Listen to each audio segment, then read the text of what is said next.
आप सभी को नमो बुद्धाय। तो थोड़ा सा मैं इंट्रोडक्शन दे देता हूँ, आई थिंक स्किप हो गया।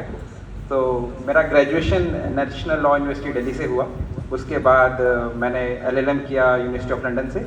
वहाँ पे मैं छात्र संघ अध्यक्ष 2 बार रहा, और उसके अलावा तमाम चीज़ों में वहाँ के समाज से, वहाँ के बुद्धिज़्म जैसे प्रैक्टिस होती है वो चीज़ होती रही।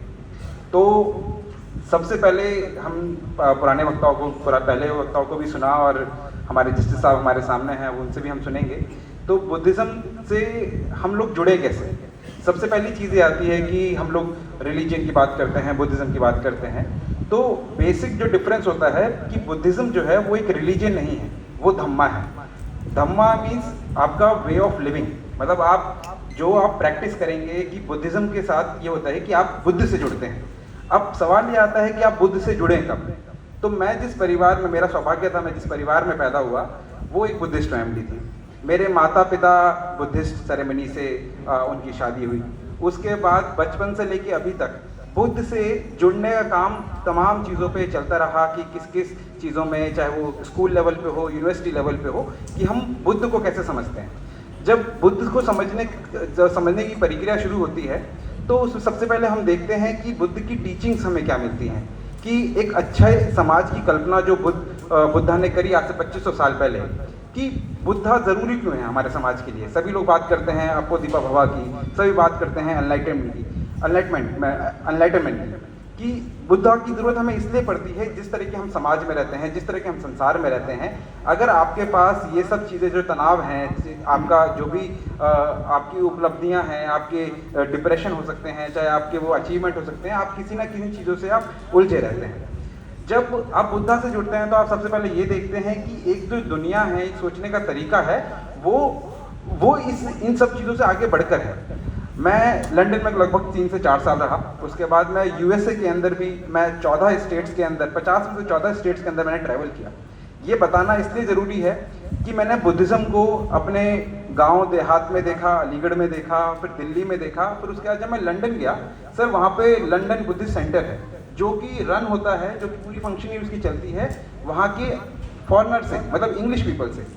दूसरी बात, जब यूएस गया तो लोगों ने अपने घरों के अंदर, हर रूम के अंदर बुद्धा को रखा हुआ है। तो मेरा सवाल ये था कि आप बुद्धिज़्म, आप रिलीजन फॉलो नहीं करते, लेकिन आप बुद्धा को इतना ज़्यादा क्यों मानते हैं? तो काफ़ी जगह से मेरे को यही जवाब आया, चाहे कोई साउथ अफ्रीका से हैं, चाहे कोई नाइजीरिया से हैं, क्या इंग्लैंड से, यूएस से हैं, कि हमारे पास स्टार्टिंग में लोगों के पास पैसे की कमी थी, ज्ञान की कमी थी, लेकिन हमारे पास ये सब चीज़ें हो जाती हैं। जितने भी हमारे शौक मौज की चीज़ें हैं, तमाम चीज़ें आने के बाद होता है कि हमारे जीवन का मतलब क्या है, what is the meaning of the life we are living.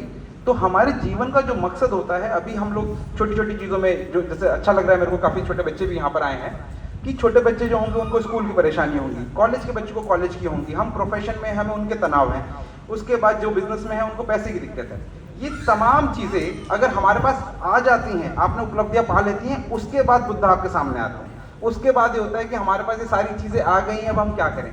तब बुद्धा से आपका जुड़ने का जो एक जर्नी है वो स्टार्ट होता है। वहीं से एनलाइटमेंट शुरू होता है, वहीं से आपका मेडिटेशन स्टार्ट होता है। फिर जैसे कि बुद्धा हमें और एक चीज़ और सिखाते हैं कि अगर हमारे कॉन्फ्लिक्ट्स होते हैं, या फिर हेट्रेड है, कि नफरत है, वायलेंस को हम कैसे ट्रीट करें।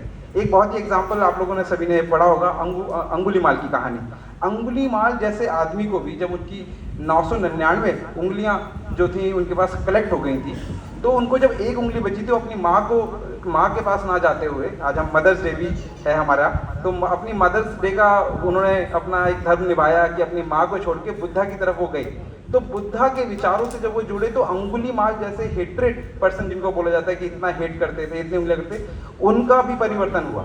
तो बुद्धा ने हर तरीके का सोल्यूशन दिया है, बातों को सुलझाने का सोल्यूशन दिया है। सर आगे बात करेंगे मीडिएशन किस तरीके से बुद्धिज्म फिलोसफी से निकल के आया है, और किस तरीके से हमारे कोर्ट के अंदर जज साहब हैं, वकील साहब हैं, सभी लोग, हम लोग आए दिन अपने प्रोफेशन में भी बुद्धिज्म को हम फॉलो करते हैं।